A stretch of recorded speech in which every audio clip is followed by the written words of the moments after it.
Hey, good day, folks. It's Lance Klessig, and I'm here today with Jason Cavadini. We're just outside of Marshfield on your farm that you call Cavern Point Farms. Yep. And we're just wrapping up a pasture walk looking at the benefits of bale grazing and part of the reasons of why. So can you tell us a little bit about kind of the specifics? How many acres you run here? How many cows? That type of thing. Okay, so we've got 60 acres of pasture here. We've been farming here for going on 5 years now.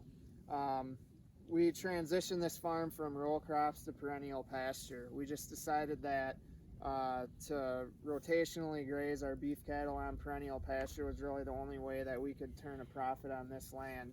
Sure. So furthermore, that's kind of what led us to bale grazing. There's really, without outwintering our animals out on pasture and having the bales preset and moving them around, we really won't be able to raise beef here. It would just be really hard. We can't bring them in the facility.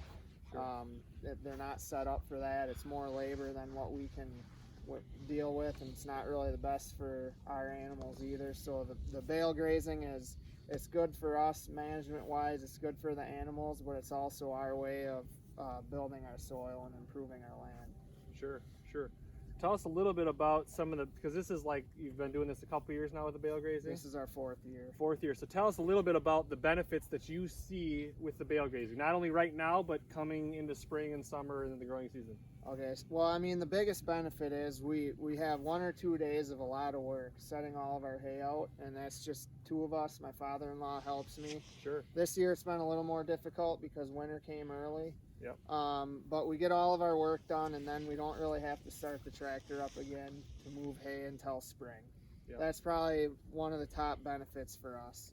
But not starting a cold tractor, because you do that all Right. in November probably. Right. Okay. Yep. Beautiful. Beautiful. We're not done with it yet this year because Sure. of the way the weather played out. But Sure. but then beyond that, we want the hay out here, and we want them, and you and I kind of kidded each other about this term before, but we want them to be wasteful with the hay. Wasting. We Yes. want them to spread it around. We don't make them clean it up. We move them and let them spread it around, and that hay is helping to build our soil. And Right. and it's also a big part of the hay is we're bringing in seed as well. Beautiful. And adding seed to our pasture. Yep. So those are kind of the bigger benefits and the biggest reasons why we're bale grazing. Awesome. Awesome. And you're doing it to be profitable. Right. Let's not forget that. Tell us just quickly your rough spacing on your bales. I know you said in the pasture walk you were running like 6 in a line. Now you're up to like 12. So about how far apart are your bales here? Our bales are in a 25-foot grid. Yep. Last year, like you said, they were a lot further apart, and we noticed by looking at aerial photos that you can see where every bale was because it's nice and green. There's plenty of nutrients there, but then there's a big gap in between them. Sure. And we want to minimize those gaps. I mean, we basically looked at it like if you took a fertilizer spreader out in the field and you only did strips that didn't touch each other, you would see green strips through the field, and that's what we were seeing where the bales were. And so Sure. we want it to be a uniform spread. Awesome. Awesome. And you're really wanting to focus in on stimulating the biology. You got the nutrients there, but we're really feeding the biology is one of the main goals that you're...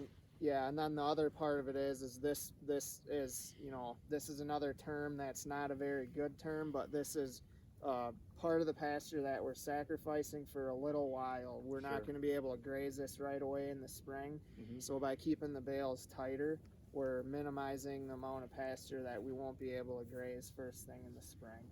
Sure.